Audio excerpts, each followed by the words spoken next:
Hello guys, I'm Gabriel Castañeda. I'm a student and I'm going to teach you plyometric exercise for athletes. Kahit sino pwede gawin ito para tumaas ang kanilang talon and syempre may strength yung lower body nila.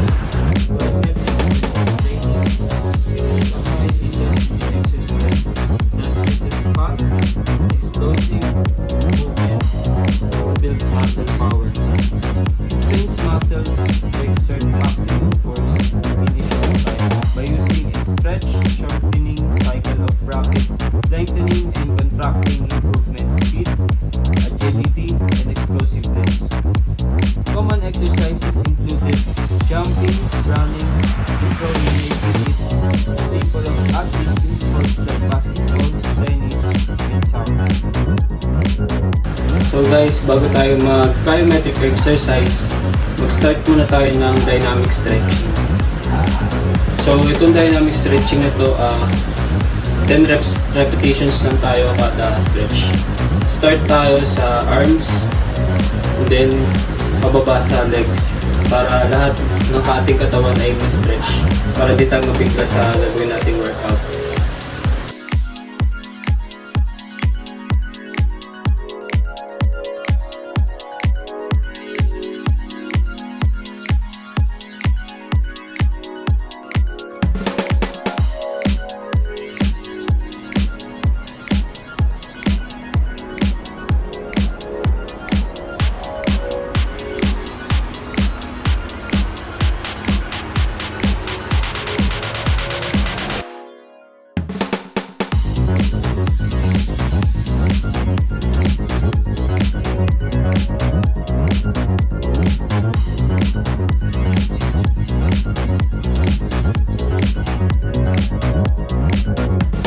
So guys, ang una nating exercise na gagawin para tumaas ang ating talon is squat jump. So ano nga ba yung squat jump? It involves squat exercise and at the same time tatalon tayo. Pagka-combine lang natin sila. So paano nga ba gawin ang squat jump? First, you do squat position. Stay low, then swing nyo lang yung arms nyo pataas para tumalon. So ganito siya gawin. Stay low, squat position, then observe nyo lang yung landing para iwas injured. So gagawin nyo lang siya guys ng 8 to 10 reps. Box jump. So ano nga ba yung box jump? Nire-require siya ng box or any platform na sa bahay nyo na pwede nyo talunan. So sa akin, ang gagamitin ko guys ay table namin. Matibay naman siya guys. So paano nga ba ang proper form ng box jump? Kung kanina yung ginawa nating squat jump, para lang rin siyang ganun. Pero ngayon, i-involve niya ay paggamit ng box. So ganito siya gawin guys. Squat position pa rin. Then swing your arms paangat, patalon, and then observe nyo yung landing. Tatalunan nyo lang simple yung box. So ganito lang siya, squat position, talon, observe nyo lang yung landing para iwas injured. And then guys, gagawin nyo lang siya ng 8 to 10 reps. Specifically, galing tayo sa taas ng box, and then observe lang natin yung landing. Papalakas ng stability and lower body para iwas injured. So paano nga ba siya gawin guys? Akit lang kayo sa box, and then one foot, drop lang kayo, and then observe nyo lang yung landing. Mga 1 to 2 seconds, hold, pause, hold nyo lang siya, and then gagawin nyo lang siya ng 8 to 10 reps pa rin. Counting jumps.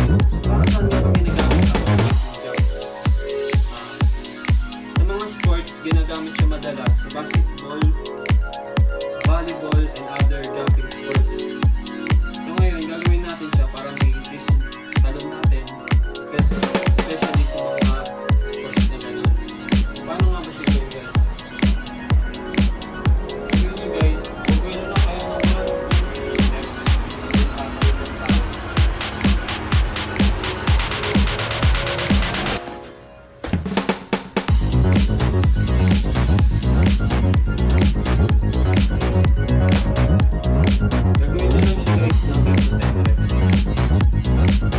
Next exercise natin guys ay calf raises.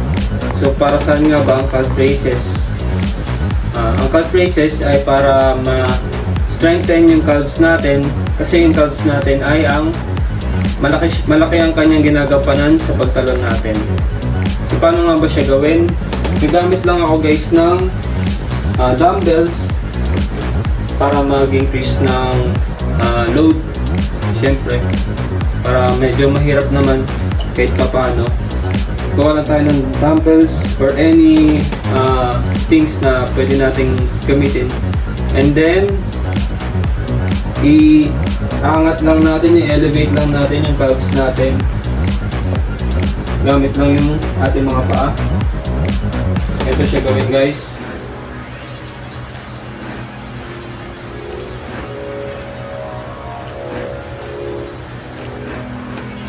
So gagawin natin guys ito with tempo para mas tamang-tama talaga sa calves natin. And gagawin natin siya for 8 to 10 reps. Natapos na tayo sa ating workout, plyometrics.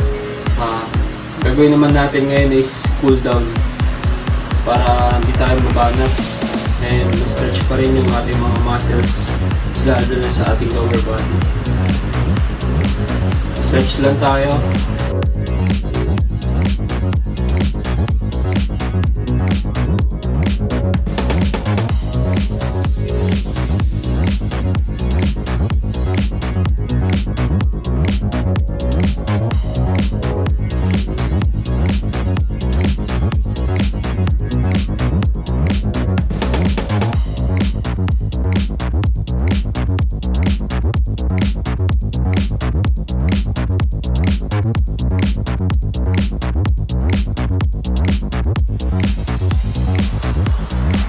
So yun lang guys, sana may natutunan kayo sa akin. Sana ma-improve yung talon nyo and ma-improve yung lower body nyo. Yun lamang guys, hanggang sa susunod.